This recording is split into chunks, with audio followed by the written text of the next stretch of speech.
coming on the air tonight, minutes away from an update on that deadly Baltimore bridge collapse. Maryland's governor set to speak less than 30 minutes from now. You're going to watch it here live with new details tonight about the victims, what their families are saying, that hero ship pilot and the transportation secretary promising to rebuild. We'll take you live to the ground. Also new tonight, the push by Hunter Biden's lawyer to try and get his tax charges tossed out. Our reporters are in the courtroom right now. We're going to hear from them in just a second. Plus, we'll take you inside Haiti with the devastating questions new mothers face to keep their kids safe as the gang violence there gets worse. Our one-on-one with a top State Department official coming up. Plus, the 3 things you can do now to try to cut your chances of getting dementia later. And in the backstory, our Keir Simmons takes us behind the scenes of this NBC News exclusive from 30,000 feet above Paris Olympics preps. Look at Keir in a chopper. We're getting into it later on in the show. Hey there, I'm Hallie, and tonight new clues in that huge investigation into the catastrophic bridge collapse in Baltimore, with more to come in just the next 30 minutes. That's when the governor, the Coast Guard, and others are set to share more about what exactly happened here. How did that cargo ship end up slamming into the key bridge, presumably killing at least 6 people who've been working on the highway just above it? Our team just learning the ship had a total blackout, losing all of its engine power and electricity just seconds before this happened. You see it here before it crashed into one of the bridge's pillars, leading to this horrifying scene in the middle of the night. Now, the family members of some of those construction workers are sharing their absolutely unimaginable grief. He gave us strength for everything. He fought day after day for our family to get ahead. He was a good brother, a good son, an exemplary father.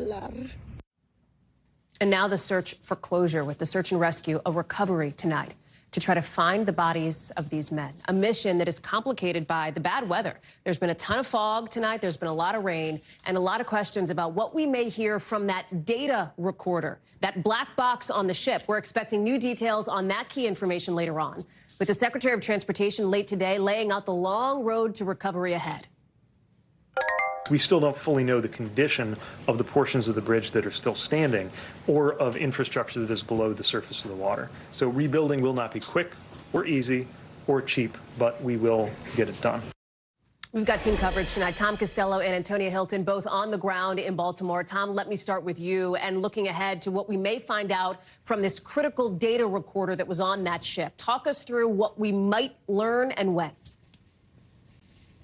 First of all, we're told by the NTSB chief herself that this was a newer black box, a newer version of the Voyage data recorder, not unlike what planes have. It should have captured speed, position, a whole bunch of information critical to, in fact, determining what might have led up to this crash. So the NTSB investigators have been on the bridge of the ship today. They've been also talking to individuals who they probably wanted to have in a formal sit-down interview, identifying those people. They've also been going ahead and talking to fire rescue personnel. But I did ask the NTSB chief today about the black box. They've downloaded the data from that black box and what they're hoping to learn. Take a listen. You recovered the Voyage data recorder, the so-called black box for ships. What does that tell you? It tells us quite a bit, and it's one of the newer Voyage data recorders, which provides a greater number of parameters, everything from, positioning of the ship, speed of the ship, what might have been occurring at the time with respect to power or operation. Yeah, as we have been reporting, the ship lost power in a stretch of about 4 minutes from the time that it first ran into trouble until the time it actually hit the bridge. Thankfully, that was enough time for the Port Authority here to immediately act and try to block all further traffic from coming across the bridge. So that clearly saved lives. But as to why they lost power, we simply don't know. We do know, the NTSB chief tells me that they are looking at whether any contaminated fuel might have gotten into the ship's engines. And then separately, there's some reporting out there that there had been several days worth of electrical problems with the ship. We simply don't know that definitively from the NTSB yet.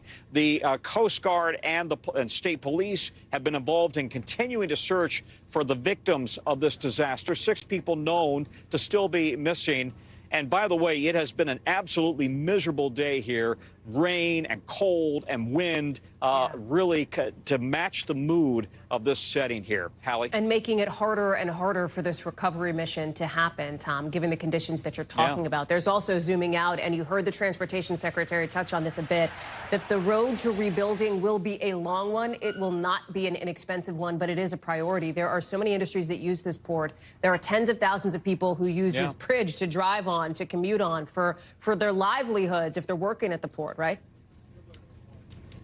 Yeah, and 8,000 people directly rely on the port for their paychecks. I mean, keep in mind all the people who work at this port, and right now there isn't any work. Now, Maryland is considering legislation that would provide money to those people so that they can essentially pay their own bills, but that's the state legislature working on that. As for a timeline, we know that there are roughly a dozen ships trapped inside the port right now, mostly foreign-flagged ships. They can't leave, and there are about a dozen foreign ships, or rather foreign ships also on the other side. So out in the water, they can't get in. And as we've said, the normal ship traffic, what's going to happen to all of that? What's going to happen to the business of Baltimore? Well, those ships are going to have to go to other ports up and down the East Coast. And so, yes, there will be an impact on the supply chain. There will be an economic impact in the greater Baltimore region and throughout Maryland and the region. But it is unlikely, according to experts, to be as significant and severe as the pandemic supply chain crisis that we saw 4 years ago. Tom Costello live for us there at the base of the bridge in Baltimore. Thank you. And Tony Hilton, let me go to you now, because so much of the focus has been and continues to be on those 6 people who are now presumed dead, with this recovery meant to try to bring their families at least some degree of closure. That's right. And it is difficult with every passing hour because, as Tom just touched on there, these conditions do not make it easy for the teams that are trying to recover the remains and to give these families the closure that they deserve. They are trying anyway, though. I mean, literally around the clock, according to officials here on the ground. It has been difficult at times for divers to get in there because of the conditions, the debris, but also because there's really no visibility down in this water. But we are learning more about the victims themselves. These 6 people, they are all men, fathers, coming from countries like El Salvador, Guatemala, Honduras, and Mexico. NBC News and Telemundo have had the opportunity to speak with their family and some of their friends and former colleagues. And they are people who came here trying to make a living, trying to contribute, to build up their families. And they were working late that night to do a service for all of us, to fill potholes on a road that, as Tom said, 30,000 people, about 11 million people a year are crossing every single year, 30,000 a day. And so it's just heartbreaking. And people here are trying to figure out, how are we going to remember them? Take a listen to one of the victims' brothers speaking about what this has meant for him. I couldn't contain myself at seeing, knowing that monster of iron is trapping my brother. It's not easy. I had to get in my car and come back to the office. And here, whenever I pass, I stop and I see the bridge. The ship is still there. You know, Hallie, I was just so struck by, clearly his emotion, but also as I've spoken to residents here, this bridge is so symbolic to many of them, people who love and have grown up, spent their whole entire lives in Baltimore. But for these families, the vision of all the debris in the water means something different. They are wondering where their loved ones are, if they'll ever be able to recover and to properly bury and to acknowledge them. And I really can't fathom that level of pain. Antonia Hilton, it is just incredibly difficult to hear about and even more impossible to have to live through. Thank you so much for bringing us their stories. More to come on that, I know. In about 20 minutes, when we expect to hear from Maryland's governor with an update on the latest on the recovery mission. Antonia, thank you. Stay right here. We're going to bring you that news conference live the second that it happens. But before it does, some other headlines to get in, including what's happening right now behind closed doors. Lawyers for President Biden's son, Hunter, who want to convince a judge to throw out the federal tax charges he faces. You see the charges here, including 3 felony counts. It's all part of the scheme, according to a special counsel, that Hunter Biden didn't pay $1.4 million in taxes. Instead, they say he spent it on personal things like drugs, escorts, fancy hotels, fancy cars, clothes. In short, they say anything but his taxes. Now, Hunter Biden's attorneys say the special counsel is going to extreme lengths with charges they wouldn't file against anybody else, namely somebody who isn't, the son of a president. Steve Patterson is following this from LA. In just the last couple of minutes, we're getting our first notes from the team inside the courtroom. And it seems like Hunter Biden's attorney is really going after the Justice Department here, right? He is, Hallie. You know, hour and 10 minutes into this hearing, and we're getting our first note because we're hearing that the judge and the special prosecutor and the attorneys for the Biden team have talked about just one motion. I'm looking at this document. I'm counting 1, 2, 3, 4, 5 major motions, and then a bunch of ones that are technicalities that the Biden team says are relevant in this case as well. The judge here is particularly thorough, hard, as we're hearing from our team on both sides. He wants to get to the bottom of this, and he's sparing no expense and certainly not the time involved. So let's talk about the one motion that they've been discussing so far. It is all about this plea agreement that was up in the air a few months ago, this diversionary agreement. It would have essentially eschewed not only this trial, this case, but also a separate gun charge in Delaware, essentially by Biden agreeing to plead guilty. He would have gotten 2 months probation, and you and I would not be having this conversation at all. But that deal fell apart. Well, the Biden team is arguing that that deal should still be in place, that the relevant parties were there, they signed the agreement, and it should still be upheld. The other side of that, of course, arguing that it should not. But this doesn't even get to the heart of Biden's argument, which has to do with the fact that you mentioned that if his dad wasn't Joe Biden, then none of them would be here. And that's because of undue pressure that was put on by the GOP and Republican who are, obviously want this to happen. We're expecting to hear a whole lot more from this. Meanwhile, the judge has to get through all of this pretrial. He may not even rule on this today because he hasn't ruled. The judge in Delaware hasn't ruled on the separate gun charge. So this may be something that is up in the air for a while. As soon as we hear more, of course, we'll bring it to you. Hallie? I know you will. Steve Patterson, thank you so much for staying on top of that one. A live ball out there on the West Coast. More to come in the next hour or so. Also tonight, the family of Ahmaud Arbery says the wound is still fresh, in their words, after a court hearing today where his killers tried to get their hate crime convictions overturned. Listen. I am so hurt still.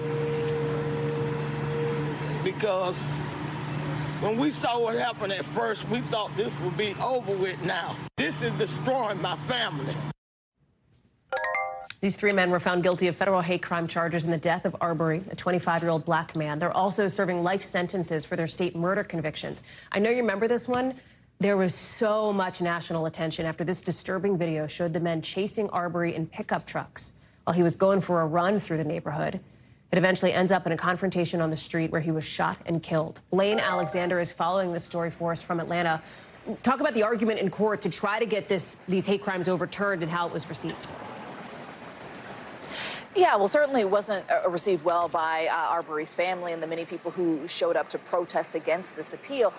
But it'll be interesting to hear how the judges receive it as well. Just kind of listening to the questioning today, it didn't seem that they were too inclined to side with the defense attorneys trying to get this overturned. But the arguments that we heard kind of ran the spectrum. One attorney basically said that this wasn't a public street, and therefore the federal government didn't meet its burden of proof in proving that this was a federal hate crime. Another basically said that where this happened, on a public street, and Arbery's race were not determining factors in their decision to pursue him, basically saying that they were going on the description of somebody that they'd seen inside a construction site, that race didn't have anything to do with it, but rather his height, his weight, his body description. Those were the things that they were looking at. But then, of course, we heard from the government, and basically they said the bottom line is, had Ahmaud Arbery not been a black man running through the streets of Satilla Shores, he would be alive today. And so that's what the judges are going to have to consider as we wait for their opinion in the coming weeks. Hallie. You mentioned some of the demonstrations outside the courthouse. Blaine, tell us more about that piece of it. I'd say there were more than 36 people out here that were really just kind of, they had signs. They were basically saying that this was a pain point for them, especially members of Arbery's family. They said the fact that more than 4 years after Ahmaud Arbery was killed back in February of 2020, the fact that they're out here trying to hope that this conviction that they fought so hard for is upheld is very difficult to them. Here's a little bit of what we heard from Marcus Arbery, Ahmaud's father. Take a look. They seen all the evidence, and they just understand what they done was wrong. And I just want to thank them judges. It's all our problem. That's why we got to make these people be accountable for what they done to my baby. That's right. And as long as I'm alive, me and my family, we're going to fight. And you heard him say it's all our problems. There are a number of people you saw standing behind him, representatives from the Georgia NAACP, Black Voters Matter, a number of other community groups who talk about the fact that, yes, of course, in addition to the murder convictions that the three men received in state court, these federal hate crimes had a lot of significance because they were based on the fact that he was racially targeted. So this is another reason why they want to see these convictions upheld. Hallie. Blaine Alexander, thank you very much for that reporting. Let's take it to the weather now, because right now more than 15 million folks are under flood watches, with the East Coast just getting pounded with more heavy rain. That's creating some concerns about travel. The New York Mets even had to push off their opening day. Meteorologist Bill Cairns is joining us now. That is a bummer, but not the worst of it, right? Because this is getting close to record rainfall territory. Yeah, this March has just been ugly. I mean, we've had a lot of areas get a ton of rain, and one of them has been Providence, Rhode Island. So far this month, almost 10 inches of rain. The forecast is for about another 1 to 2 inches in the next 2 days, but we're not going to break the record. The record is safe from 2010. Look at that, 16 inches. That's like one of the wettest months ever in Providence. So Hartford also, it's the second rainiest March probably by the time we end after this rainstorm too. So it's not just Providence. So the heaviest rains now, we got one little batch going north, a lot of heavy rain in Florida. Let's jump around a little bit here. You notice in Kingston, the Hudson Valley, some steady rain. Providence, you're dry now. Showers later. Showers for New York City and also Philadelphia. The really heavy stuff is to the south. And, you know, it's not a fun time from Clearwater Beach. All the people on spring break in Tampa right now ducking for cover with big thunderstorms right over the top of the city. This will be heading up the I-4 corridor as we go throughout the next 2 hours. So let's time this all out for you. Tomorrow morning when you wake up, it'll be pouring from Raleigh to Richmond, Norfolk, Virginia Beach area, Washington, D.C. to New York to Philly. Light rain for your morning commute tomorrow. Then as we go throughout the day, D.C. actually clears pretty quickly. Light rain in New York for the Thursday evening commute. It's going to pour really all day long from Providence all the way through Boston and out towards the Cape. It's not going to end until probably early Friday morning for areas of the Cape and Boston. My friends in Maine, high elevations are going to get some wet snow, and it does look like a rainy Friday for you. So flood watches are up, as you mentioned, about 14 to 15 million people from Tallahassee to Raleigh to Norfolk to Boston. So how much rain are we talking? And the problem is that it's rained a lot the last couple days in these areas. So about 1 to 2 to 3 inches, maybe isolated 5 in eastern North Carolina. You notice, Hallie, where you are in D.C., not much, about a half an inch. New York City, about an inch of rain. So not record-breaking, but because we've had so much rain, it won't take much to get some isolated flooding. Yeah, that's right. Real messy. Bill Cairns, thank you very much. To a big shakeup in the tech world with Amazon making the biggest outside investment it's ever made. And if you're thinking, oh, really? Well, what would Amazon be spending all that money on? The answer? AI. Nearly $3 billion spent on this company called Anthropic, which competes with OpenAI and ChatGPT. I know you know those two. That's on top of another $1 billion that Amazon gave this company back in the fall.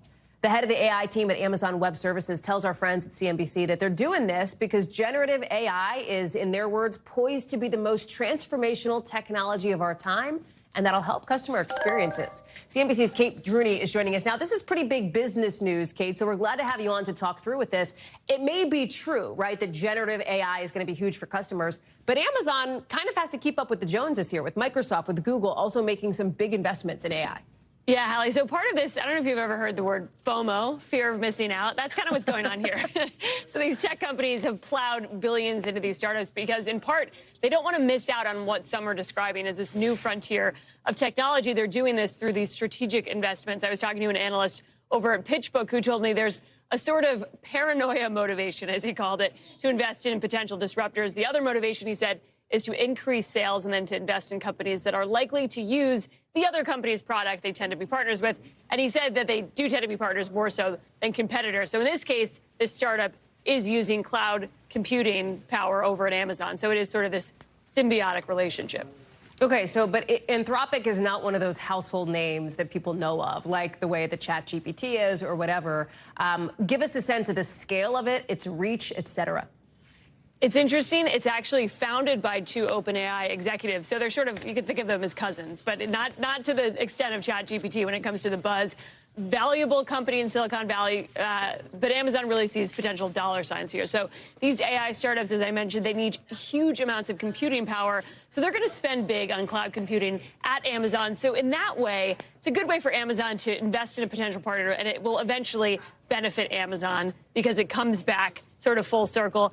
And Anthropic has this chatbot. You can think of it as a similar thing to OpenAI. They say, at least, that it has outperformed OpenAI and Google's Gemini, at least when it comes to certain industry benchmarks. But we will see. It's an all-out battle, and we'll see who really ends up being the winner, Hallie. Kate Rooney, thank you very much for breaking that one down for us, and I appreciate it. To Texas now, where the governor there still cannot enforce his state's controversial immigration law, with the federal appeals court ruling it can't go into effect while this whole legal fight plays out. 2 of the 3 judges say immigration enforcement is up to the feds, not the state. But Texas says, well, wait a second, we have a constitutional right to defend our own borders. Laura Jarrett is joining us now. And Laura, this has been huge news now for weeks, right? In this very controversial immigration bill, SB 4, that would give the state the power that typically the feds would have when it comes to immigration, when it comes to deportation, et cetera. But the bottom line tonight, that despite all these legal challenges and where things went today, it's kind of status quo. Yes, it's status quo for now, Hallie. It's been sort of dizzying, all the back and forth, on again, off again. But as of right now, it's status quo. Texas wants to be able to enforce this law, which would give massive powers to state officials to arrest and deport people who have been crossing the border illegally, and also, Hallie, people who have resided in Texas. So say you've been here for 20 years, it would actually empower state and local authorities to go and arrest somebody who's actually in the state. So it would be quite significant. Right now, it's on hold because of this Fifth Circuit Court of Appeals. It was a 2-to-1 decision, as you said. And they basically said, look, we're going to keep it on hold because to allow it to go into effect would be such a big deal. While we're going to still evaluate the constitutionality of it, we're going to keep it on hold for now because, as you said, immigration is typically something within the province of federal authorities. Now, they're going to hear this case, Hallie, on April 3rd. So it's not done yet. But in the meantime, Texas wants to be able to have the law go into effect. And so they could run to the Supreme Court right now and try to get the justices to intervene again. Laura Jarrett, lots to follow, lots to watch on that one. Thank you. Yep. Coming up any minute now, a lot more to get to, including officials in Baltimore, we think in the next 10 minutes, set to give an update on the recovery push after that deadly bridge collapse. You're looking live at the microphones where we expect to see them. We are going to bring that update to you live. Plus, the current co-chair of the RNC sitting down exclusively with NBC News for her first network interview since that happened. Laura Trump's message to Nikki Haley supporters, and so much more coming up. Plus, new charges against the Utah grief author accused of murdering her husband, what police say she did weeks before his death.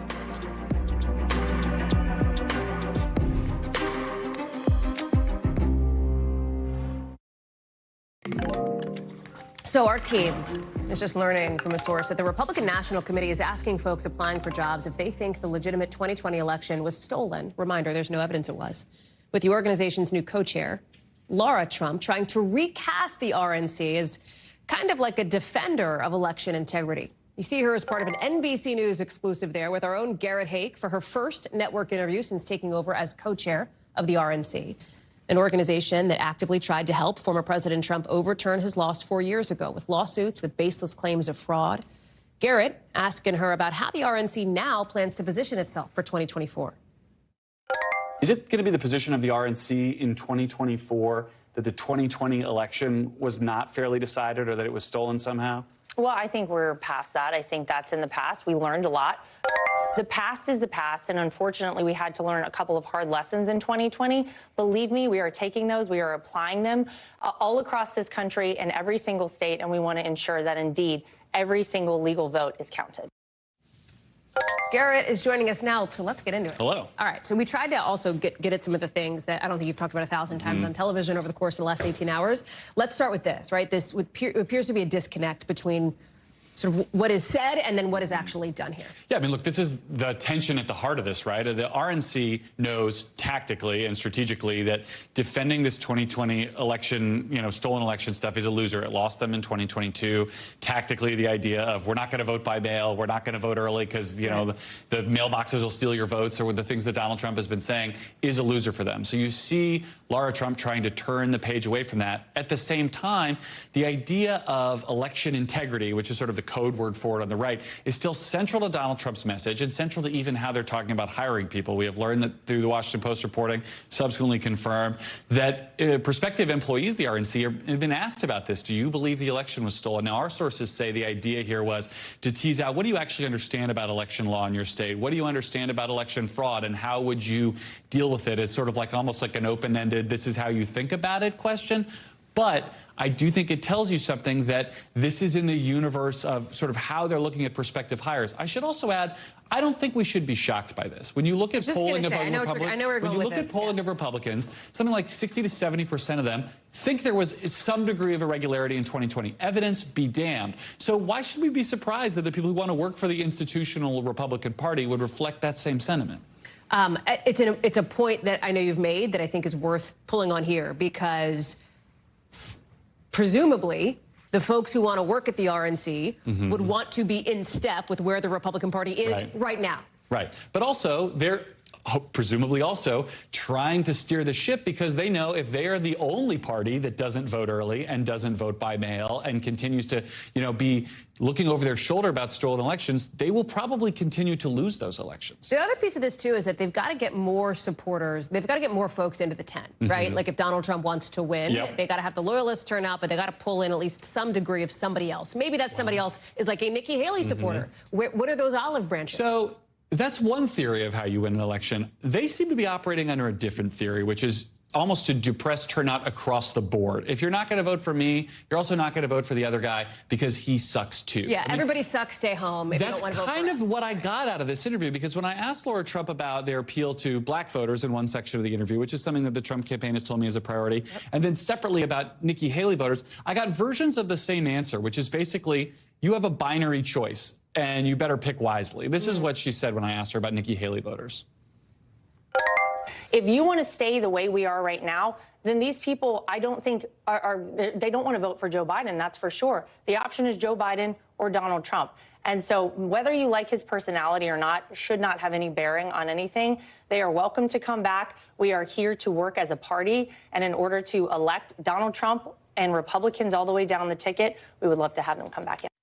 They are welcome to come back. We're not going to go pull these people. We are hoping Joe Biden's unpopularity will push them back to us. And that's sort of what we heard about outreach. It's like, here's the door. You can walk through it or not, but we're not going to do anything to kind of yank you through it. Pretty much. So we'll see how that goes. There's also what is going to be a hugely motivating factor, Democrats think, come November, which is the issue of reproductive rights and abortion access. You asked Laura Trump about that. I want to play what you already know what she said to you, but I want everybody else to hear what she said. Let's catch everybody up. Would you advise him to stay out of this issue from a federal perspective? I think if you asked him now, I think he would say he agrees with allowing the states to decide. If you asked him now, would he agree with allowing the states to decide? I don't know that that's what he would have said a week and a half ago, the last time he was interviewed about this, when he flirted with the possibility of a 15 or 16-week ban. I think this is the problem with Trump on this issue. He has, since the beginning of his time in public life, when he was a pro-abortion rights Democrat at the beginning of his political career, taken almost every conceivable position on abortion, and to some degree it has inoculated him from the brushback, the backlash that has damaged other conservatives, because it's hard to know what he actually believes. But if he does decide to come out and be in favor of a 15 or 16-week ban, which he has indicated he might be, Democrats are salivating over that possibility. I took this almost as a warning from Laura Trump, who's one of the highest-ranking female advisors really that he has, that this was not a path we should go down. Interesting. Garrett Haake, thank you for bringing us everything from that interview. Appreciate you being on and for your time tonight. You bet. Thanks. Sounds like that war tonight, speaking of politics, that 2-year feud between Disney and Florida may finally be over with the settlement of dueling lawsuits today. And Republican Governor Ron DeSantis chalking it up as a win for him. Listen. Everything we've done has been in the best interest of the state of Florida, and we have been vindicated on all those actions. Going forward, we're going to continue to govern with the best interests of the state of Florida. Remember, we're talking about this years-long beef here over what critics called DeSantis' Don't Say Gay law, which prohibits classroom discussions in early grades on sexual orientation and gender identity. Remember Disney? They came out against the new law, and that's when things got ugly, with DeSantis taking away Disney's control of its own special district and threatening them with everything from new taxes, tolls, ride inspections, even kind of floating the idea of building a state prison right next to the happiest place on earth. The oversight board's takeover ended nearly 5 decades of Disney control over this land, over this district, which included the management of things like firefighting, urban planning.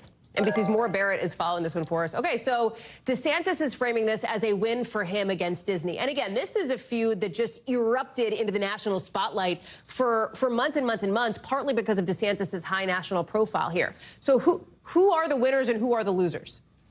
Well, Hallie, this has been one of DeSantis' favorite things to boast about for years now as he takes on what he calls woke corporations. We heard about it endlessly on the campaign trail, and this is something that'll continue to happen. Now, I was down in Florida back in 2021 when all of this was unfolding, and I want to remind you what this settlement revolves around. Basically, back when the Oversight Board was going to be taking over from Disney, Disney put in a last-minute play voting to give themselves more power, even with the Oversight Board coming in. And now, obviously, the new board was pissed about that and called it a backroom deal. And so there was lawsuits flying back and forth around that. In terms of the wins and losses, let's lay out what the settlement actually revolves around. First, the Disney pre-takeover development agreements that I just mentioned, those are now null and void. And so that's a DeSantis win because it gives his allies full control.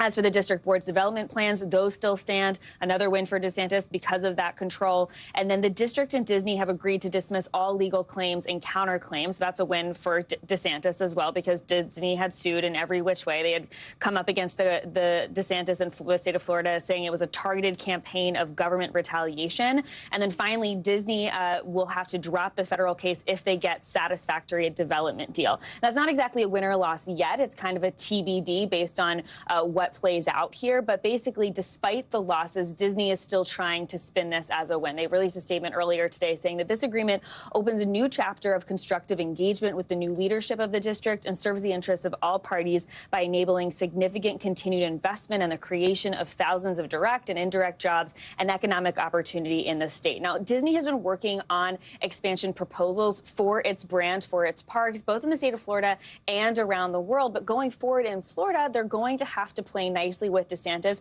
and work as a team. And DeSantis kind of alluded to the fact that there's competition to be had, especially with Universal Parks expanding in Florida. I want to hear a little bit more from his press conference today. I mean, certainly you look at Universal, they're doing the Epic Universe. That's going to be a huge, huge game changer for this region. I got to think that Disney would want to answer that to be able to kind of keep up with the competition. And I think that's a good thing for Florida.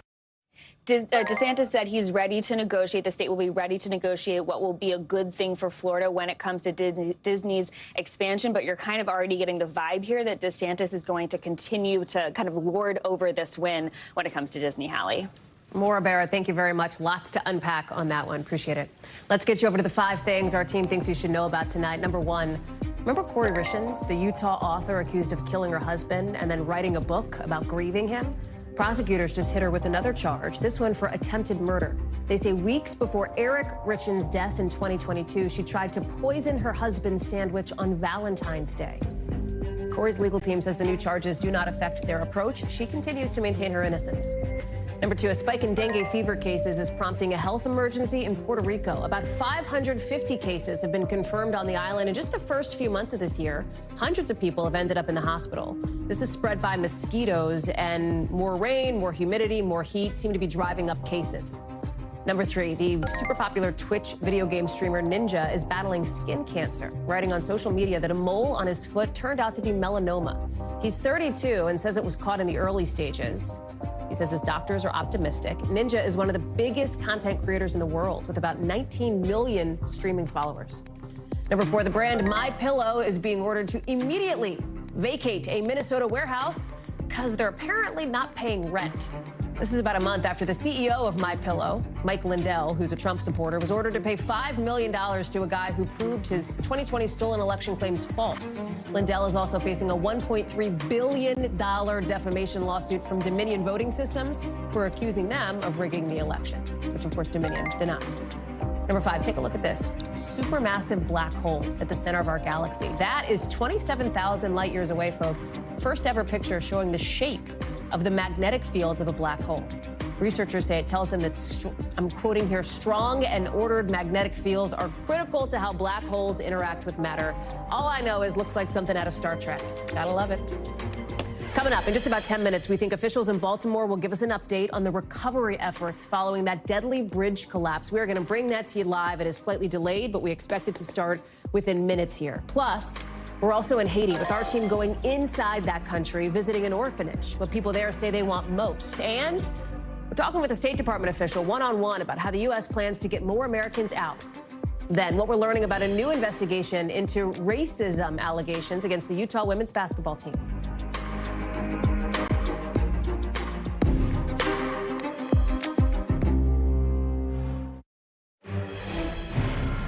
Some breaking news coming into us tonight. Former Connecticut Senator and Democratic Vice Presidential candidate Joe Lieberman has died. He was the running mate, of course, for Al Gore back in 2000 when they lost to George W. Bush. He spent 24 years as a senator. Famously independent within his party, he lost his primary but won re-election in a third-party run for his final term.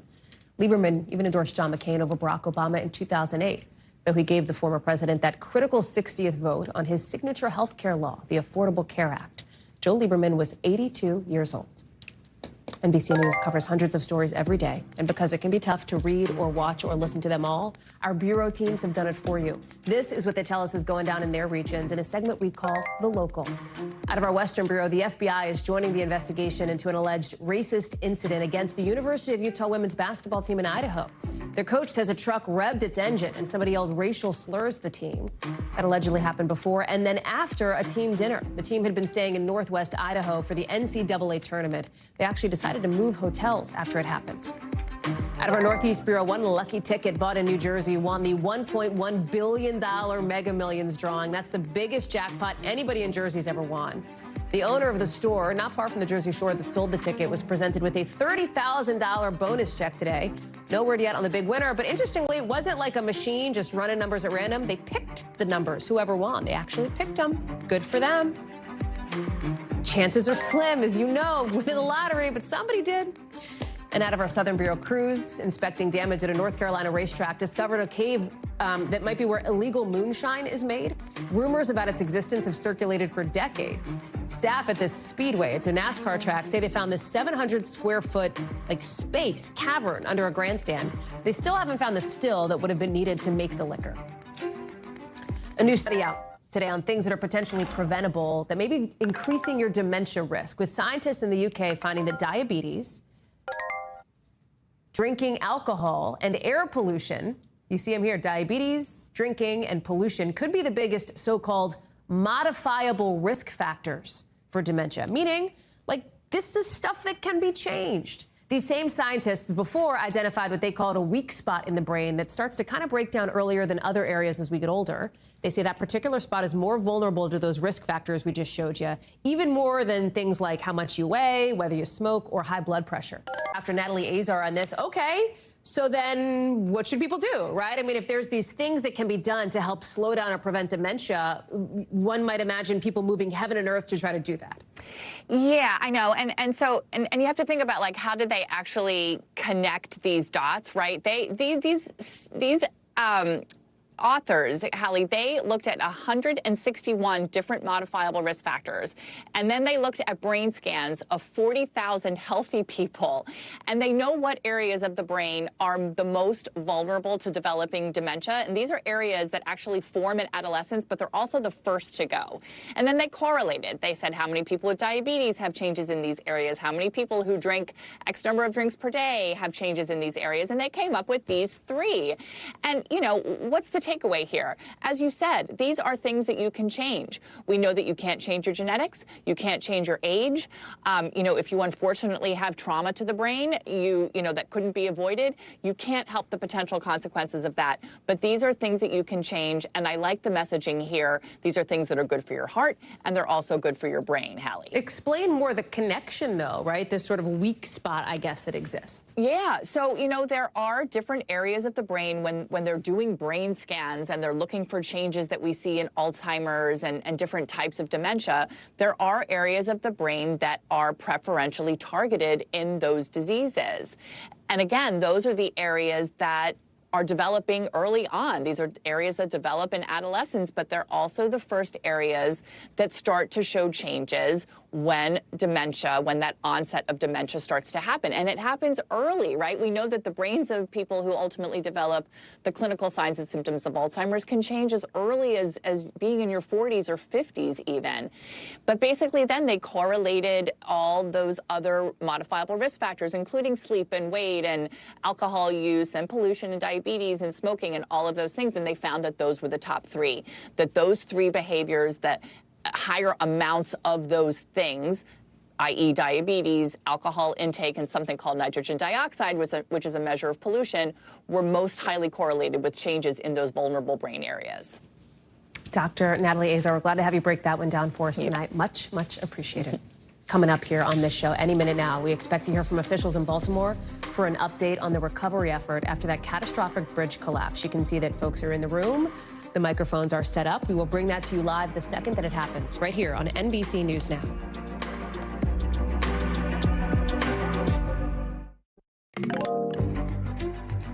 More than 480 human rights organizations tonight want President Biden to give Haitian migrants something called TPS, temporary protected status, and block deportations to Haiti. That's with more and more gang violence there taking its toll, to say the least, on communities all across the country. Gangs have taken control of big highways, ports. They're blocking roads. They're making it hard to get the basic necessities, food, water, to people who need it. Our Ellison Barber visiting an orphanage and birthing center in Haiti run by a U.S. nonprofit, where new mothers are now faced with tough questions about how to feed their children and how to keep themselves safe. So this area where we are, it's about 5 hours away by car from Port-au-Prince, but you can see they have security. It's a heavily fortified area. This is a nonprofit. There's an orphanage, a birthing center, and some other things run by a group called Mission Life International. In Port-au-Prince, 80% plus of that city is controlled by gangs. That's not the case here, but there are still gangs that have been reported in this area. And as we've spoken to people who live in this community, they tell us right now, since everything started happening in Port-au-Prince, the chaos, the anarchy there, that every day they wonder, can they feed their children and are they going to be safe, even though the community where they are is far from Port-au-Prince, where the mass majority of the gang activity is. This is a birthing center. We've been talking to some of the moms, some of the children here. For a lot of them, they say this place, it is really a sanctuary, a temporary place of relief. The biggest thing they want is change for the future, for themselves, for their children. And they believe that Haitians can largely make that change, but they say they do need help from the outside world. And they want people to know that what you see in Port-au-Prince, the violence there, that's not what all of Haiti is like. The Haitian people are better than that, and they want better than that for their children. Back to you. Our thanks to Ellison Barber for that reporting from inside Haiti today. Coming up now, we'll bring you back here to the U.S., where officials in Baltimore will be providing some new information, potentially some new details on that catastrophic bridge collapse. We'll bring that to you live in just a sec.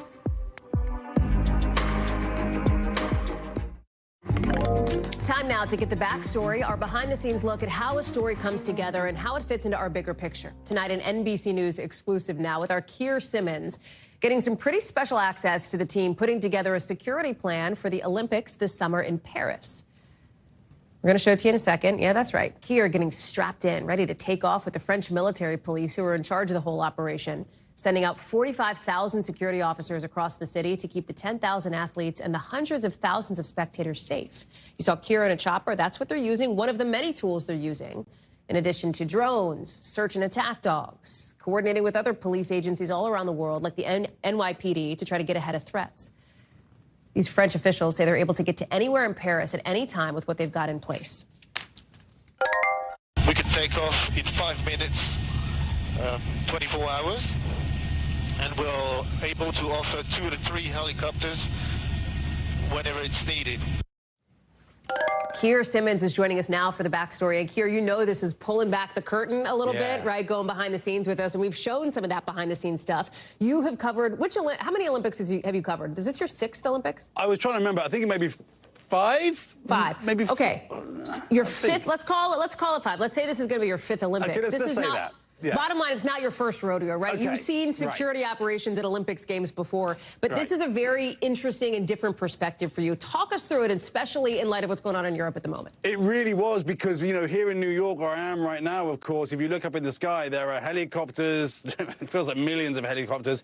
In Paris, you don't see them. Any folks who've been to Paris will know. So it was a really unique thing to have happen. We didn't know that we were going to get that helicopter ride right until the last minute from the gendarmerie. They really wanted to make the point for us. We had to be careful. We were told not to film. They were on a military base, not to film. By the way, we were...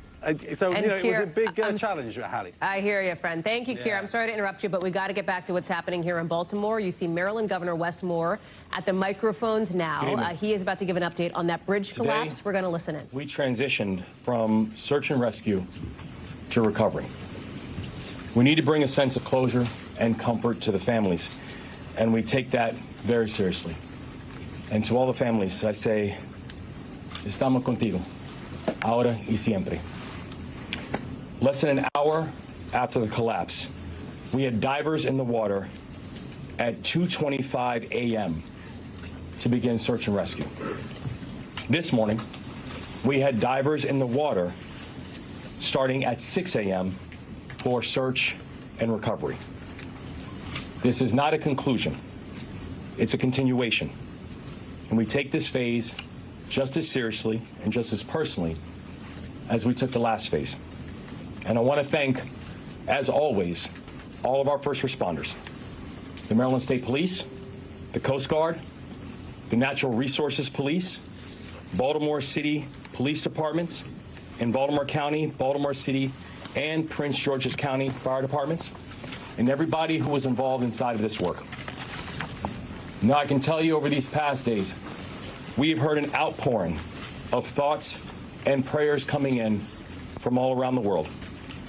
For Baltimore, for Maryland, for the victims, and for their families. And to everybody who is sending out those prayers, I want to say that we have felt them, and we've been comforted by them. To everybody who has shared kind words, we want to say that we appreciate the words and the kind gestures that you have shown. And we also want to let everybody know this, that going forward, we're also going to need your support. The collapse of the Key Bridge is not just a Maryland crisis. The collapse of the Key Bridge is a global crisis. The national economy and the world's economy depends on the Port of Baltimore. The port handles more cars and more farm equipment than any other port in the country.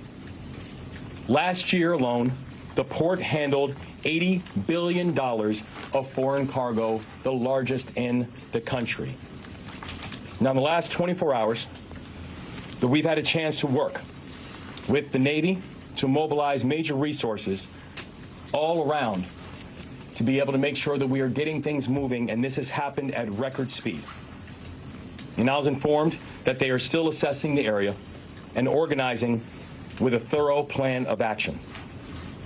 This afternoon, I also had the chance to meet with the Maryland Department of Transportation and my executive team and all the leaders there. And we talked about how we are going to continue to mobilize assets at all levels of government and society to make sure that we are moving forward collectively with our response.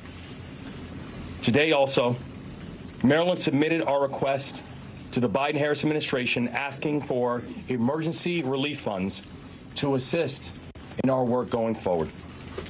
And I had the opportunity to speak to the president again today by phone. I'm thankful also that we're here joined by Tom Perez, who I know is also going to share words later on. And Tom, it's wonderful to see you here, and thank you for the continued support and work. So the thing we know is this. I do not know at this point what the total costs are going to be. I do not yet know what the full timeline is going to be. But the thing that I do know is that the task in front of us, it will be real. It will be daunting. But despite this task ahead of us being daunting, I can tell you right now, our resolve is unshaken. We will get to completion. We will do it together. This work will take time, but we're going to make sure that we are going to leave no one behind. We are going to take care of our people. At least 8,000 workers on the docks have jobs that have been directly affected by the collapse. We need to make sure we're supporting them in this moment, and we need to make sure that we are getting them back on the job. And the same goes for many others that have been affected by this crisis, both directly and indirectly. We are going to move forward together because that's what we do. Because we are Maryland tough and Baltimore strong. I will now turn it over to Colonel Butler from Maryland State Police for updates. Thank you, Governor. I'm Colonel Roland L. Butler, Jr., Superintendent of the Maryland Department of State Police. This morning, as the Governor said, we moved from search and rescue to search and recovery. The Maryland State Police, along with the underwater recovery teams, supported by state, local, and federal partners, made a tragic finding. Shortly before 10 a.m., divers located a red pickup truck submerged in approximately 25 feet of water in the area of the middle span of the bridge. Divers recovered two victims of this tragedy trapped within the vehicle. The victims were identified as Alejandro Hernandez Fuentes, 35 years old, of Baltimore, and Dorlian Ranial Castillo Cabrera, 26 years old, of Dundalk. Their family members were notified just over an hour ago in person by Maryland State Police personnel with crisis intervention personnel present. Knowing the gravity of this, we provided them with a list of resources that they can refer to and refer their friends and family to. At this point, based upon the conditions, we're now moving from a recovery mode to a salvage operation. Because of the superstructure surrounding the vehicle, what we believe are the vehicles, and the amount of concrete and debris, divers are no longer able to safely navigate or operate around that. We have exhausted all search efforts in the areas around this wreckage, and based on sonar scans, we firmly believe that the vehicles are encased in the superstructure and concrete that we tragically saw come down. At this point, as this moves to a salvage recovery effort, the Maryland State Police will continue to support the Unified Command as the salvage assessment phase takes place, and the U.S. Coast Guard will brief you additional information regarding what to expect and possibly how long this could take. But I'll tell you now, there's no definitive timeline on this. Please be patient. Please keep the family members in mind. In coordination with our FBI partners, we've determined the countries of origin of those that are presumed deceased to be Mexico, Guatemala, El Salvador, and Honduras. The notifications to these individuals' family members and loved ones outside of the United States is being handled by the Federal Bureau of Investigation in accordance with their established protocols. Again, I encourage you all to think about these people and those that they love and they lost. They're going to need your love and support. Now hand it off to the Admiral. Good evening. My name is Rear Admiral Shannon Gilreath. First, I want to say our deepest condolences and sympathy go out to the families of the impacted individuals. I also want to announce that the Coast Guard, along with our federal and state and local agency partners, have stood up a unified command. Our number one priority in that unified command is to reopen the waterway so that we can safely move commerce in and out of the Port of Baltimore. That's our number one priority. We're going to do that as soon as possible and as safely as possible. So that's what we're doing from a unified command perspective. Thank you very much.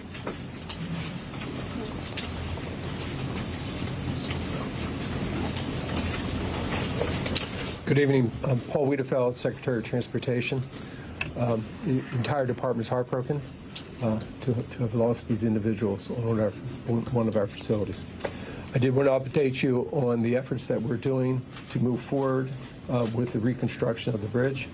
As was mentioned earlier by the governor, we have applied for the dollars, the federal dollars that are available for this type of purpose. I sent a letter earlier this morning. I just got off a phone call with the Federal Highway Administrator on the process that we're moving forward. We intend to receive some additional federal dollars very quickly to start that process, and then we will come up with a design for the replacement of that bridge as quickly as possible to get the port back up and the community back up and running. Thank you.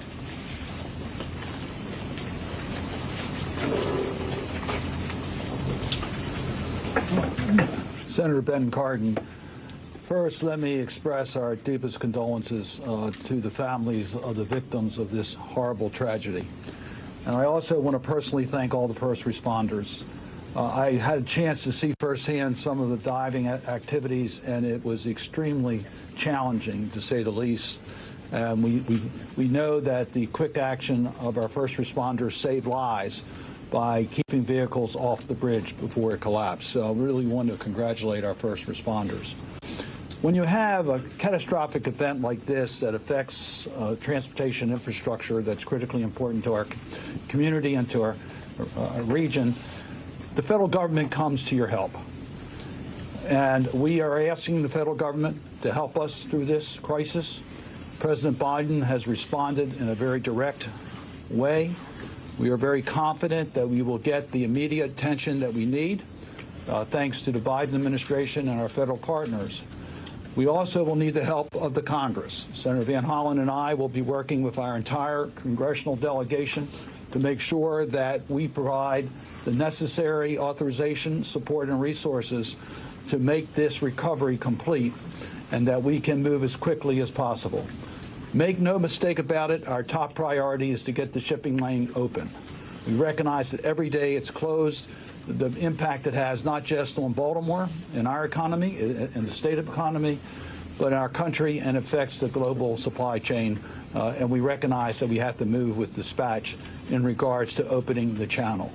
We are also working today on a replacement bridge so that we can also have those plans in place and have the tools and resources available so that we can reconstruct the bridge as quickly as possible. First priority, open the shipping lanes, let us replace the bridge, and we appreciate the fact that the federal government will be there every step of the way. Senator Van Hollen.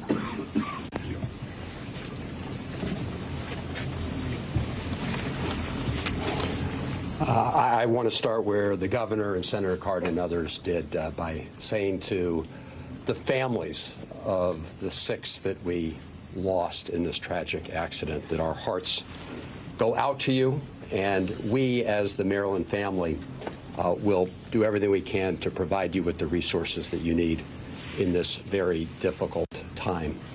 It's also a solemn reminder of both the contributions and the sacrifices that our immigrant families make in our community and around the country. And I also want to thank the first responders for, first of all, the search and rescue operation, and now the recovery operation. Thank you all for the hard work that you're doing. As others have said, we have 2 priorities. The most urgent priority is to open up the Port of Baltimore, because as the governor laid out, it is essential to the livelihoods of people here in Baltimore and Maryland, and in fact, the economies of the region, and will impact people around the country and around the world. The Port of Baltimore is that important, and it is the 8,000 people who are working there directly, the tens of thousands of people whose economic livelihood is tied up with the port. So I want to thank the President of the United States, who called many of us yesterday and then spoke to the nation, is already delivering on his promise, which he has ordered the Army Corps of Engineers to do everything necessary to clear the channel so that we can reopen those shipping lanes. If we have to open one first and over a period of time, I think we're going to do whatever we can to make sure that we have ships passing through as soon as possible. The Army Corps of Engineers, the federal government, will pick up the costs for that, and those funds are available. I saw preliminary estimates between $40 and $50 million, but they are very preliminary. But the bottom line is the Army Corps will pick up the costs. I want to commend the governor and his team for their fast action in putting forward the notice that they're going to apply for the federal emergency relief fund, part of the federal Department of Transportation's program, the Federal Highway Administration. We will be working very closely with the governor, Secretary Wiedefeld, and others and their team as you process that.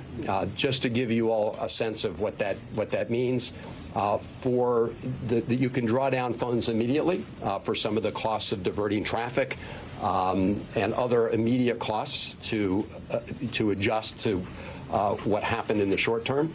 And then going forward, that relief fund provides a strong federal match. We believe it will be 90-10 in terms of the federal share. For the 10% remainder, Senator Cardin and I will be working very closely with the President and our colleagues in the Congress to make sure that we meet President Biden's pledge to do as much as possible to make sure that the federal government picks up the costs. Some have asked about the ship owners themselves. Obviously, as the NTSB conducts its review, we'll have a better idea of exactly what happened. And if anybody is liable for negligence or wrongdoing, you can be assured that we will be pursuing those funds as part of the cost share.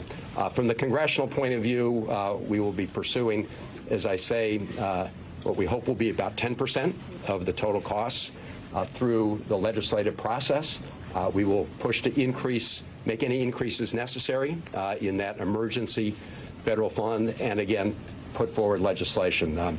Senator Cardin and I are in the process right now of reaching out, putting a phone call into Speaker Johnson, because we think that this is something where Americans should come together. This should not be a question of Republicans or Democrats.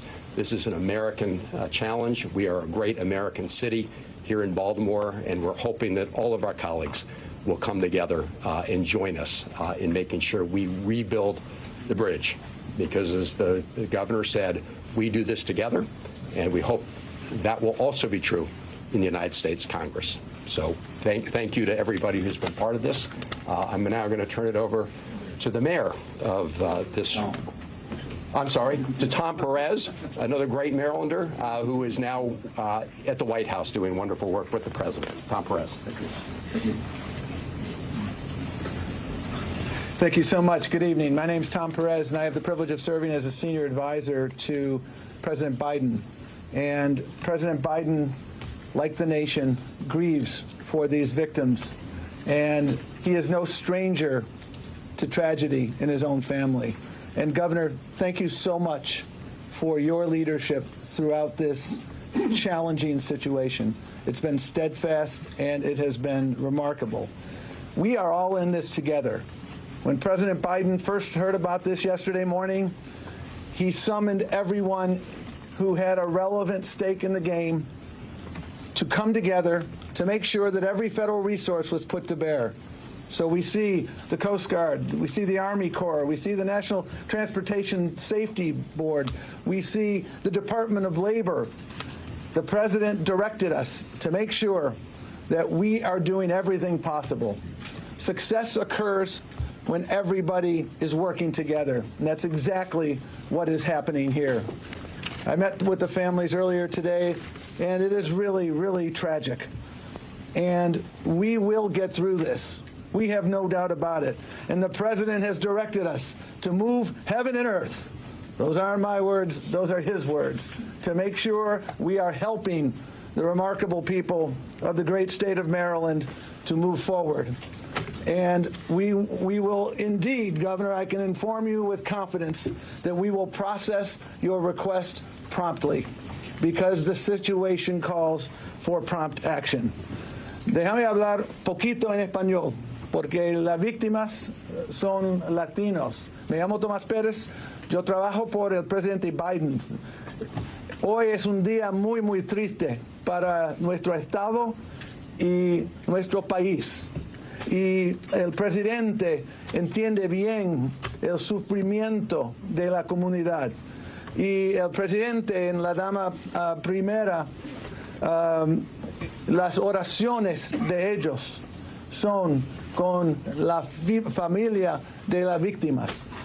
Presidente Biden entiende bien la necesidad de construir la puente, de construir oportunidad para todos los residentes de Maryland, y vamos a trabajar juntos en esta causa.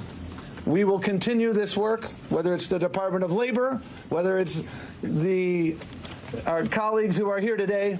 We will do that together, because that is what teamwork is about. Thank you for being the captain of the team, Governor, and we will continue to move forward. And speaking of other members of the team, it's an honor to present to you the mayor of the great city of Baltimore, Brandon Scott.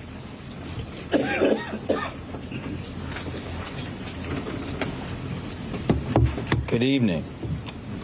First and most importantly, to each of the families, know that my heart and the heart of the entire city of Baltimore is with you and will be with you forever. To every first responder, whether you're from Baltimore Fire, Baltimore Police, Maryland State Police, or the Coast Guard, our county partners, thank you.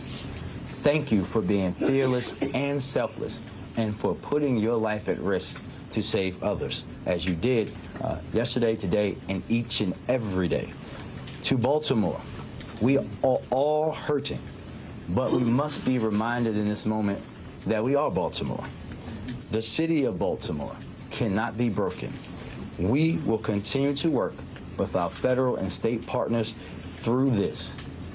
We will not be broken, but we are asking today also for some patience. As you heard, we will reopen the channel as quickly as possible, but it's just important that it's done the right way.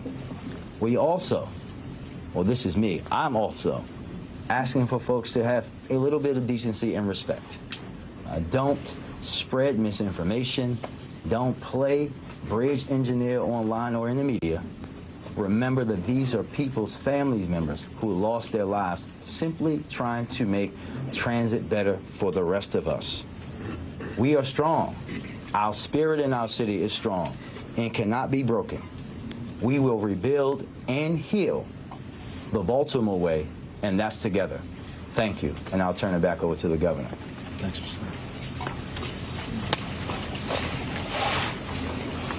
Thank you all. I'm going to take some questions. Start with Aaron Coxon first. Hi, sir. We've heard a lot of reports that the ship had engine failure before it got to port. There were some problems as well as at port. What do you know about the state of the ship as it was pulling out right before it hit that bridge?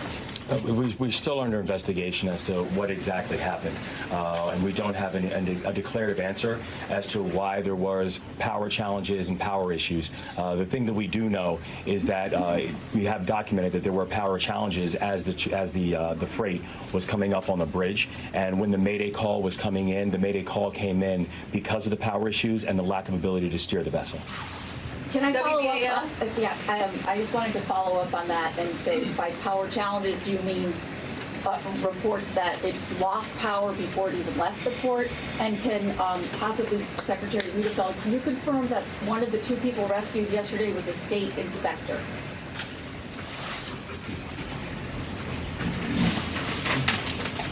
Yes, one of them was an inspector, actually with a contractor, but not with the firm that was doing the work. It was a engineering firm, and not the people doing the work on the bridge. Contracted by the state. Yes, yes, but not a state employee. Bronner, right? With Bronner Builder.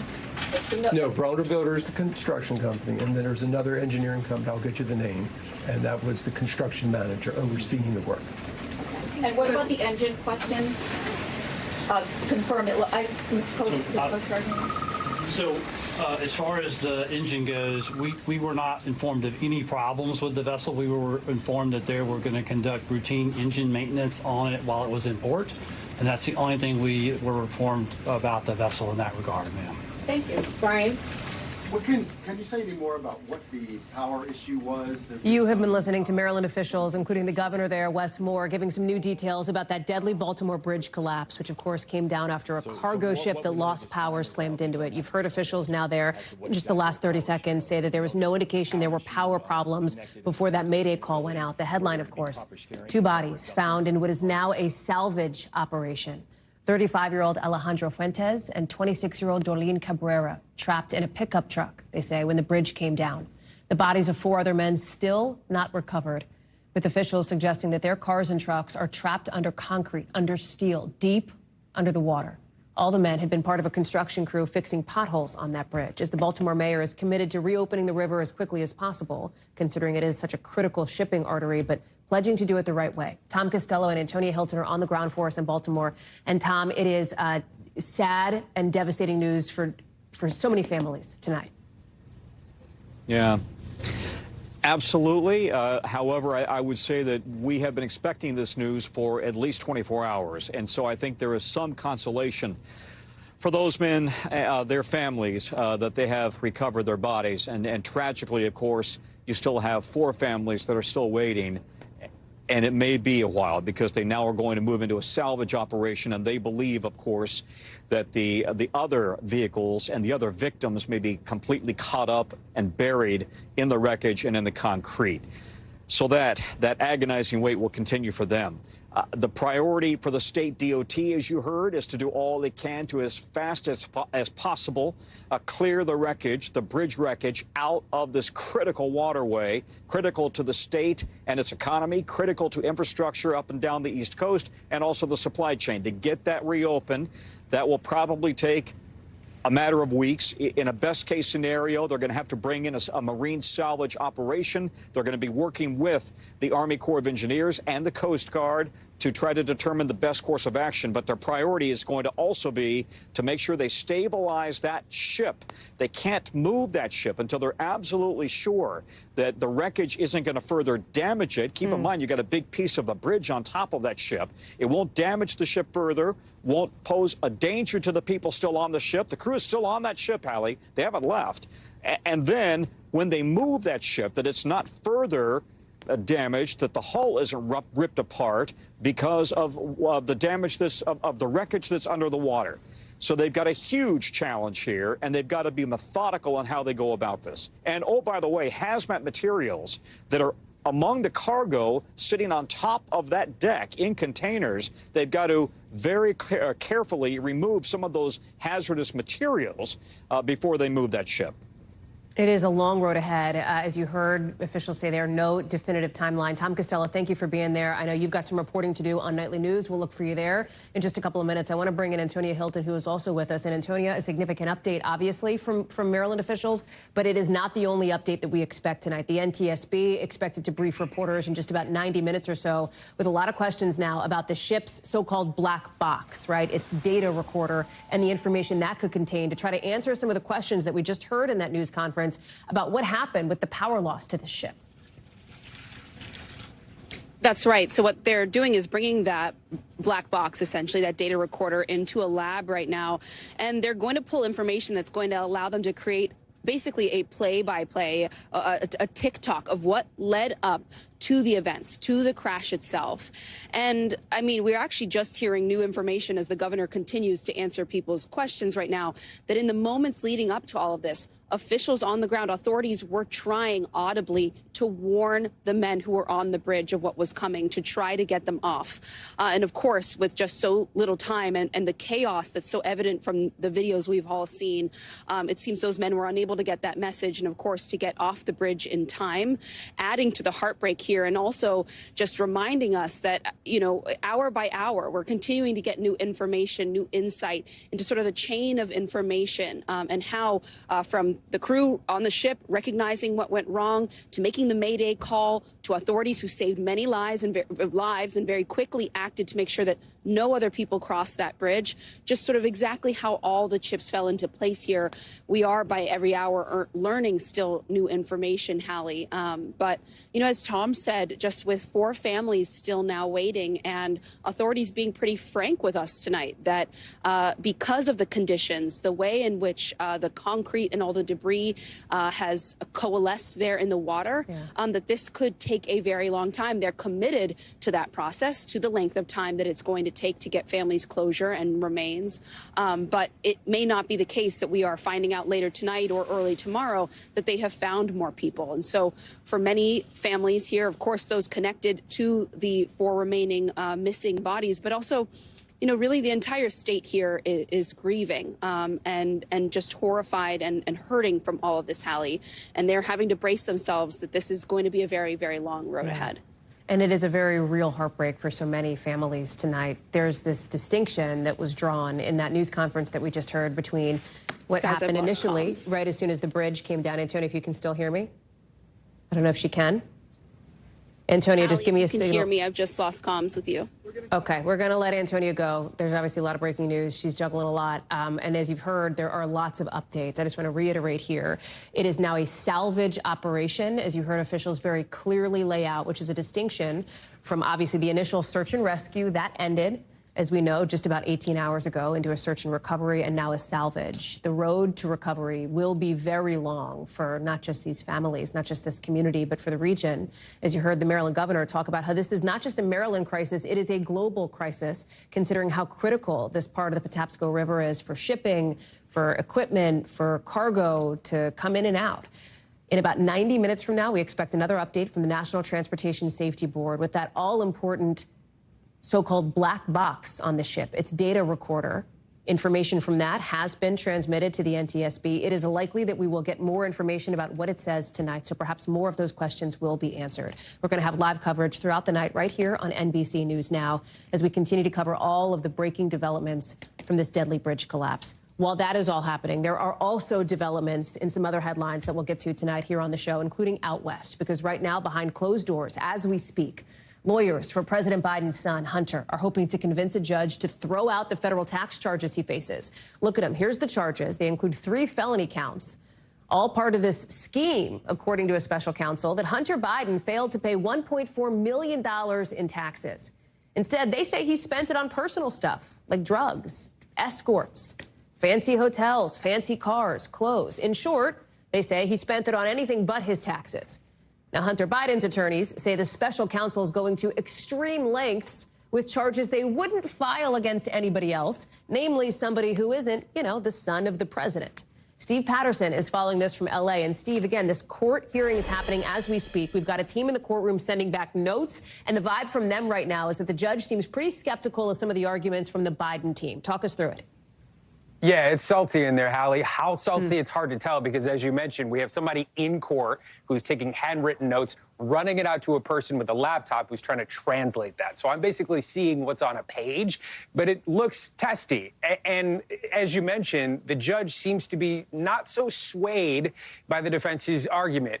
The argument hinges essentially on motions, right? There are a slew of motions that Hunter Biden's team is alleging should lead to this case being thrown out entirely. But at the core of them, there are 3 major arguments that they've talked about so far. One is the idea that this plea deal that was up in the air months ago should still be in place, that there still should be what's called the diversion agreement because people signed it back then, so it should be still effective. The other side is arguing that that was never really in play. Number 2 is that the special counsel was unlawfully appointed. The idea that David Weiss, who's this U.S. attorney in Delaware, had to have been appointed from outside of the U.S. government and that the funding itself was not approved by Congress. The judge, of course, also critical of that argument. But the third argument, the third motion, I should say, is the one that is really at the core of the entire argument, which is that the prosecution is, quote, selective and vindictive. The judge recently, based on the notes that I'm reading from in court,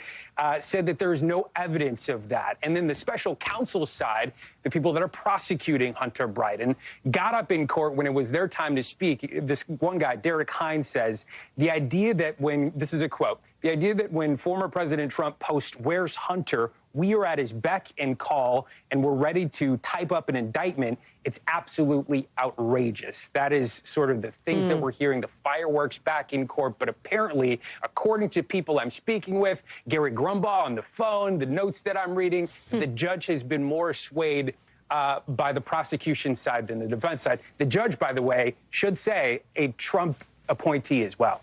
Hallie. Steve Patterson live for us there in L.A. with more to come on that. We'll be checking back in with you as well, as there is a lot of news happening tonight. Appreciate it. We're going to sneak in a quick break, but we got a lot more on the other side, including what we're hearing tonight from the family of Ahmaud Arbery after his killers asked for their hate crime convictions to be overturned. Plus, it's a number that is probably going to blow you away, and not in a good way. The stunning number of meals the UN says that the world wastes every single day.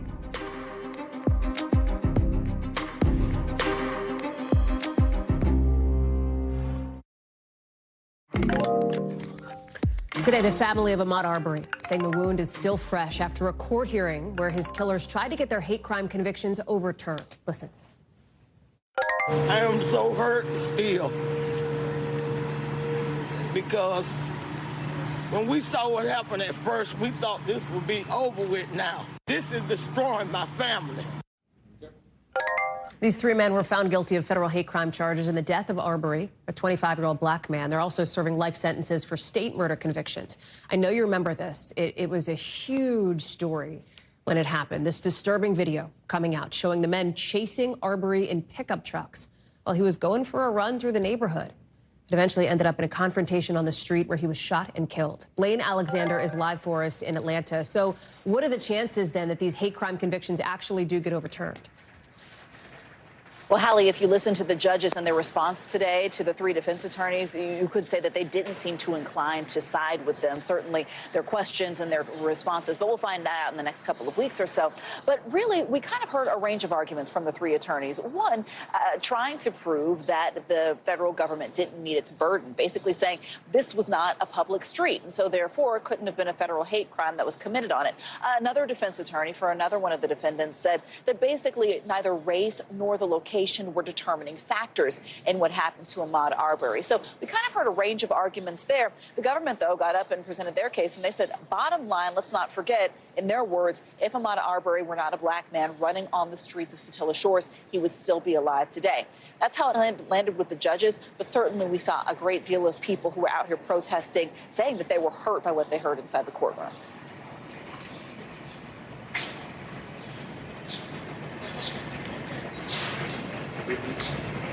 Blaine, I'm sorry. I thought we were going to try to play something there.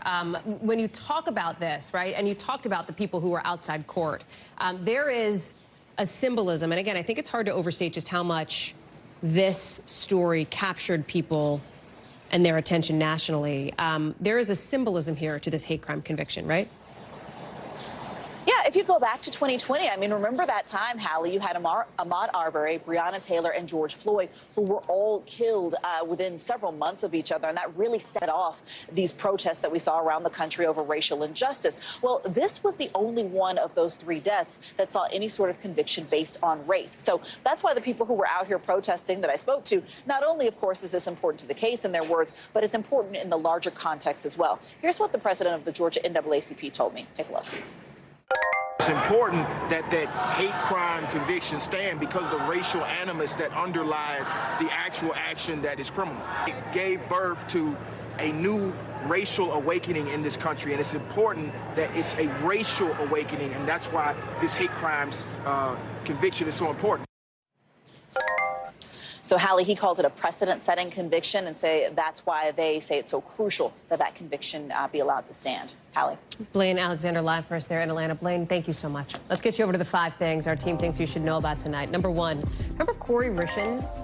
She's the Utah author accused of killing her husband and then writing a book about grieving him.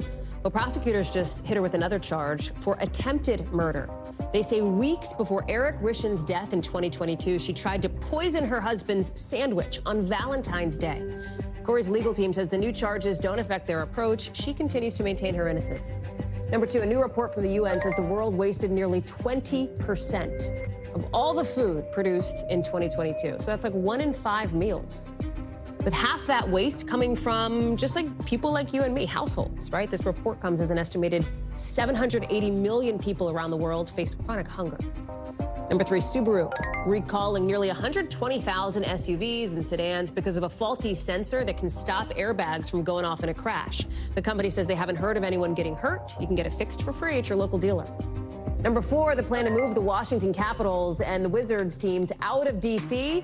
Guess what? Doesn't look like it's going to happen. That's according to officials in Alexandria, Virginia, just across the river, where this new $2 billion arena was set to be built. This comes days after D.C.'s Attorney General told team owners they've got to stay in downtown D.C. until their lease is up in 2047. Take a look at this. New picture of a supermassive black hole at the center of our galaxy, 27,000 light years away. The first ever picture showing the shape of the magnetic field of a black hole. Researchers say it really tells them a lot. It's a pretty incredible thing to look at. So here's your space nugget for the day. Coming up, what the State Department is saying tonight about the push to help every American who wants to get out of Haiti. Plus, why a clip from a popular BBC gardening show is apparently being censored on North Korean television. Where do you see it?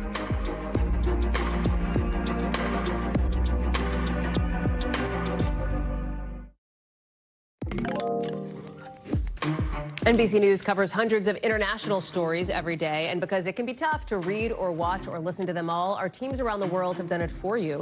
Here's a look at what they're watching in a segment we call The Global. Spain, you know that former soccer federation chief Luis Rubiales?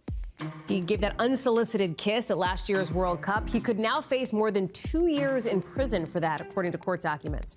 Remember, he kissed player Jenny Hermoso without her consent during the awards ceremony after Spain's win. That's why we're not showing you the kiss. Huge news when it happened. He's now facing a few charges, including sexual assault. He denies any wrongdoing. Out of Thailand, lawmakers approving a same-sex marriage bill today with overwhelming support from Parliament, making it the first country in Southeast Asia to pass a law like this. Thailand struggled to pass a marriage equality bill for decades. Now, the bill moves on to the Senate and then to the King to endorse it. Out of North Korea, an old episode of a popular BBC garden show apparently came with some censoring. Look at this. Photo straight from the broadcast. They've blurred his blue jeans, apparently, which are a symbol of, as they see it, Western culture, reportedly banned in North Korea since the 90s.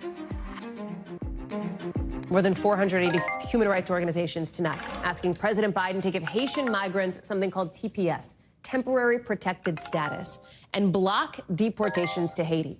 It comes as more gang violence there is really devastating so many communities in that country, with gangs taking control of ports and big highways. They're blocking roads. They're making it hard to get the basics, food, water, medicine, to the people who need it. I want to bring in now Vedant Patel, Principal Deputy Spokesperson at the State Department. Thank you so much for being on the show here. Thanks for having me, Hallie. So we've laid out the situation in Haiti here, and we know that state has already worked to evacuate hundreds of Americans who were there. We think hundreds more are still in the country. Will the State Department commit to getting every single American who wants out of Haiti? Well, look, Hallie, the important thing to remember is that we are going to take this process one step at a time. You saw us take a number of actions beginning with last weekend's aircraft movement for American citizens who are ready to depart. We've had a number of helicopter departures take place in the past week as well, and we'll continue to look at what the desire is for American citizens ready to depart or not. Currently, our focus continues to be on American citizens, and that's what we'll continue to plan for. Our expectation also is that it's possible some commercial options may open up at some point soon, so that will also factor into our decision-making for departure options. So for Americans in Haiti who would like to be evacuated, who would like help getting out, can they count on the State Department to help them? They absolutely can. We continue to stand ready to help them assess the circumstances on the ground, to stay in touch with us and the embassy into what options might remain for them. And that's also the best way for them to stay in touch with us should we pull together additional options like planes and helicopters for private departure as well. So the best thing an American citizen can do right now is to register with the crisis intake form with our embassy in Port-au-Prince. There's obviously a broader diplomatic issue here, right? This leadership issue. And I know that the State Department spokesperson, your colleague, Matt Miller, said that the council to appoint Haiti's next leader would likely be formed within 48 hours. But he said that more than 2 weeks ago. There is still no council. Was the U.S. too quick to point to that as progress in this conflict? This needs to be a Haitian-led process, and Haitian stakeholders need to be at the center of this decision-making. We think that it is imperative that this transitional presidential council get appointed as soon as possible. There is critical work to be done, first and foremost, in terms of selecting an interim prime minister, having an interim government that can take on the task of dealing with the many issues facing Haiti. But first and foremost of that is engaging with our partners in Kenya, who will be leading this multinational security support mission that the United States and others have been pushing for. And we think the first step towards getting that done is this TPC being formed, and we hope that happens soon. You talk about how critical it is for this TPC to be created, for this transitional presidential council to come on board, essentially to be operational. Obviously, that is a process that has dragged longer than the U.S. has expected. What is a working timeline right now for that process? What's your best sense? Look, we don't want to assign a timeline on it beyond just saying that we wanted this to happen yesterday.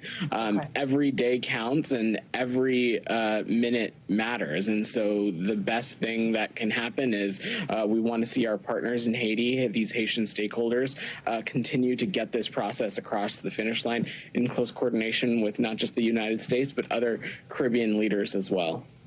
I have to ask you, too, about some of these reports about weapons that have come into Haiti. We know, and people see these incredibly dramatic images of these gang members in the streets, right? And the allegations are that every kind of deadly weapon, assault rifles, sniper rifles, et cetera, are being smuggled into Haiti from the U.S. here. Should the U.S. be doing more to try to stop the flow of American-made weapons?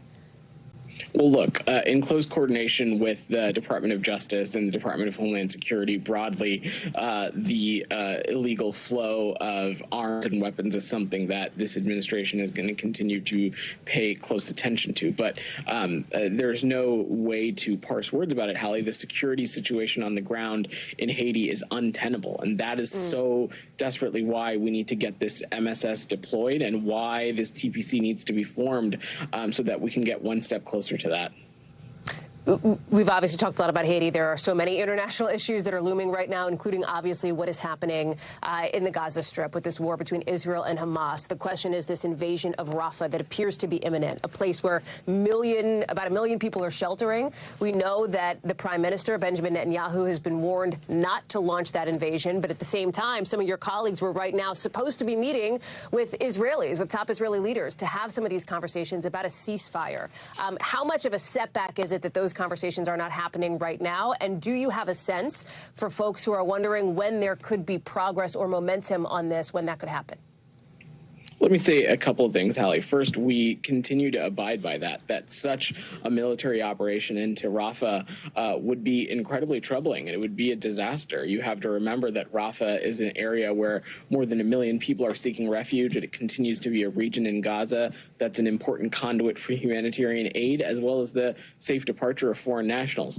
But it is also important to remember that we are going to continue to engage and have these conversations with our Israeli partners. Just at the beginning of this week, the Israeli defense minister met with Secretary Blinken, met with National Security Advisor Jake Sullivan. Yesterday had a meeting with Secretary of Defense Lloyd Austin. So we continue to talk to the Israelis, and we do so at all levels, and we'll continue to do so and continue to raise these issues. On the specifics around the planning for Rafah, we, of course, hope that the meeting that was supposed to take place this week can happen again some point soon. But that's not to say we are not talking to our Israeli partners about these very difficult and challenging issues. Vedant Patel, thank you so much for joining us. I know it has been a busy week. They all are for you. Thanks for your time. Thanks for having me. Coming up, much more to get to here on the show, including the new co-chair of the RNC sitting down exclusively with NBC for her first network interview since taking that job. Laura Trump's message to Nikki Haley supporters, and so much more next. Our team just learning from a source, the Republican National Committee is asking folks applying for jobs if they think the legitimate 2020 election was stolen, as the organization's new co-chair, Donald Trump's daughter-in-law, Laura, is trying to recast the organization as a kind of independent defender of election integrity. Election integrity is what they call it. Here she is, part of this NBC News exclusive with our own Garrett Haake for her first network interview since taking over at this job at the RNC, an organization that actively tried to help Mr. Trump overturn his loss 4 years ago with lawsuits and baseless claims of fraud. Garrett's asking her now about how the RNC plans to position itself for the next election in 2024 in November. Going to be the position of the RNC in 2024 that the 2020 election was not fairly decided or that it was stolen somehow? Well, I think we're past that. I think that's in the past. We learned a lot. The past is the past, and unfortunately, we had to learn a couple of hard lessons in 2020. Believe me, we are taking those, we are applying them all across this country in every single state, and we want to ensure that indeed every single legal vote is counted. Garrett is joining us now, so let's get into it. Hello. All right, so we tried to also get at some of the things that I don't think you've talked about 1,000 times on television over the course of the last 18 hours. Let's start with this, right? This appears to be a disconnect between sort of what is said and then what is actually done here. Yeah, I mean, look, this is the tension at the heart of this, right? The RNC knows tactically and strategically that defending this 2020 election, stolen election stuff is a loser. It lost them in 2022. Tactically, the idea of we're not going to vote by mail, we're not going to vote early because, the mailboxes will steal your votes, or the things that Donald Trump has been saying, is a loser for them. So you see Laura Trump trying to turn the page away from that. At the same time, the idea of election integrity, which is sort of the code word for it on the right, is still central to Donald Trump's message and central to even how they're talking about hiring people. We have learned that through the Washington Post reporting, subsequently confirmed, that prospective employees of the RNC have been asked about this. Do you believe the election was stolen? Now, our sources say the idea here was to tease out, what do you actually understand about election law in your state? What do you understand about election fraud, and how would you deal with it as sort of like almost like an open-ended, this is how you think about it question? But I do think it tells you something that this is in the universe of sort of how they're looking at prospective hires. I should also add, I don't think we should be shocked by this. When you look at polling of Republicans, something like 60 to 70% of them think there was some degree of irregularity in 2020. Evidence be damned. So why should we be surprised that the people who want to work for the institutional Republican Party would reflect that same sentiment?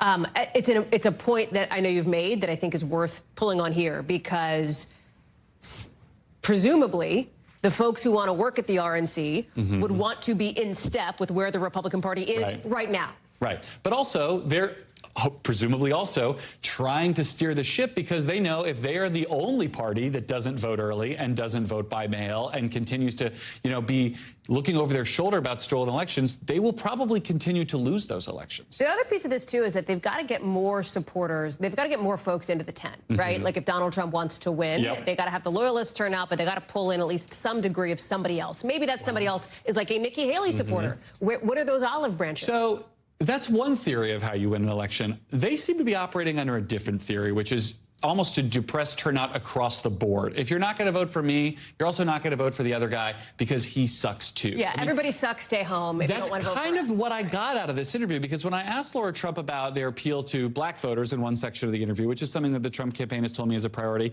and then separately about Nikki Haley voters, I got versions of the same answer, which is basically, you have a binary choice and you better pick wisely. This is what she said when I asked her about Nikki Haley voters. If you want to stay the way we are right now, then these people, I don't think, they don't want to vote for Joe Biden, that's for sure. The option is Joe Biden or Donald Trump.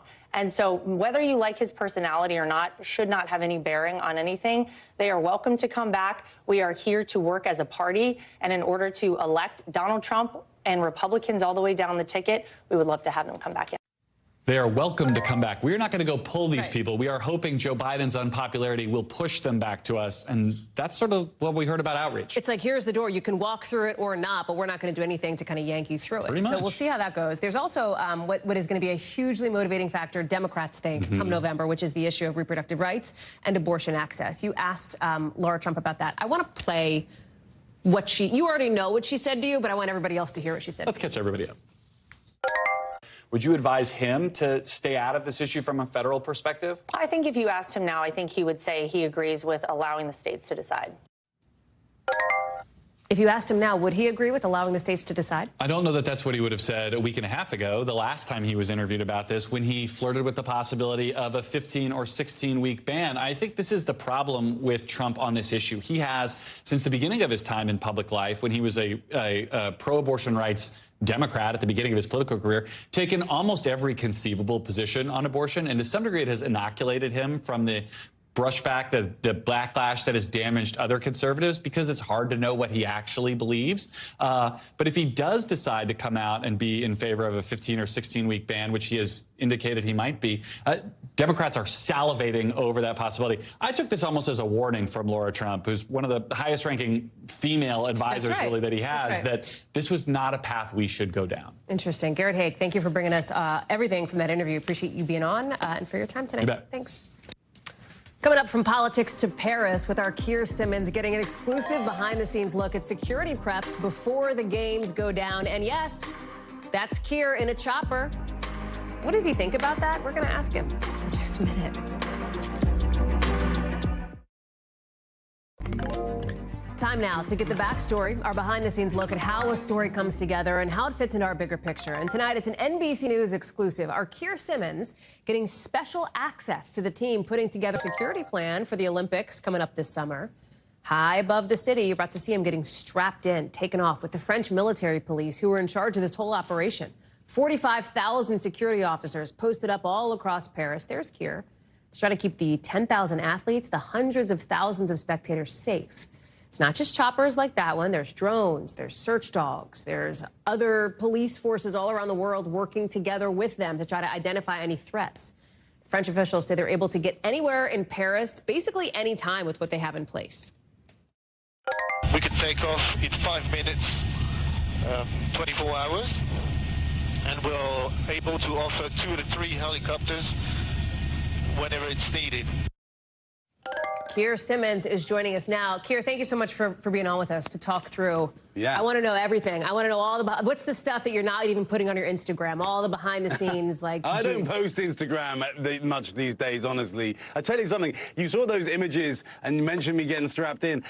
They open the door when you're flying, which you get an amazing view, but it is a little nerve-wracking, even though you've got that, you know, you don't get safety nervous. Keir Simmons doesn't worry about that. I'm telling you, you get a little nervous. You don't want to be afraid of heights. Listen, it was amazing. We didn't know it was going to happen, that flight, until right the day before.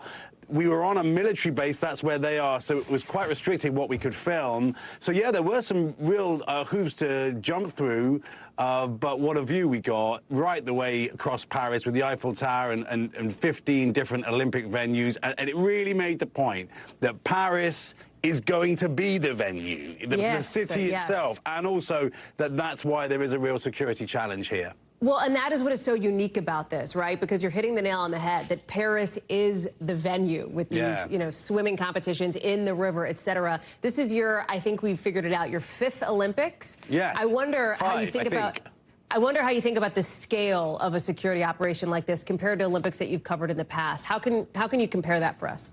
Well, there's always a security challenge. And by the way, there are always worries before an Olympics, and then the opening ceremony happens and everything just turns into a celebration. But of course, in the era we're living in, they do need to double down and to ensure there's 1 million people being vetted, for example. The point that the head of the 2024 made to me, though, when I spoke to him, was that actually these games were bid for just after an attack in Paris. Take a listen. When we decided to bid for 2024, it was just after the attacks that we suffered in 2015. So at that time, mentally, I think it was important for our country also to demonstrate that we are not afraid. His point that they've actually been preparing to ensure that these are safe games for years, not just for the past year. Was there anything that surprised you while you were sort of getting this look? So it's a kind of counterpoint to the point I just made, which is that they are making changes, Hallie. So, you know, they've cut the number of people watching the opening ceremony from 600,000 to 300,000. They had said that people could just turn up. right.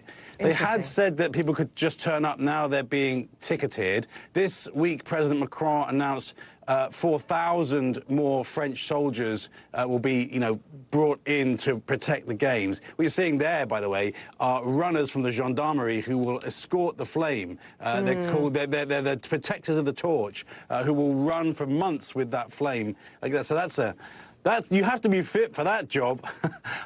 Listen, that's something that really surprised me, is that, they are making these changes. But I think it's a good thing, because as long as they make changes before the games and as long as they get it right, well, then that's good for all of us, and we get to have a great time with an Olympics in Paris. The last one was 100 years ago. I mean, I have 20 seconds left, but I have to ask you, what is the thing you're most looking forward to about covering the Olympics? And I'm jealous. Bless you. The opening ceremony. And I think I'm going to buy a bike and ride around Paris on a bike. So, oh, my God. Get a GoPro. Can you do that? Yeah. I mean, we would live stream Keir on a bike. It would be like our Kornacki cam, but on News Now. Just like Keir cam at the Olympics. I like it. Right. I think it's the only way to get around, unless you've got a helicopter. That's exactly right. Keir Simmons in all modes of transportation, live for us right here on NBC News. Thank you, friend. I really appreciate you bringing us that behind-the-scenes look. That does it for us this hour. We've got a lot more coverage coming up right now. Thanks for watching. Stay updated about breaking news and top stories on the NBC News app, or follow us on social media.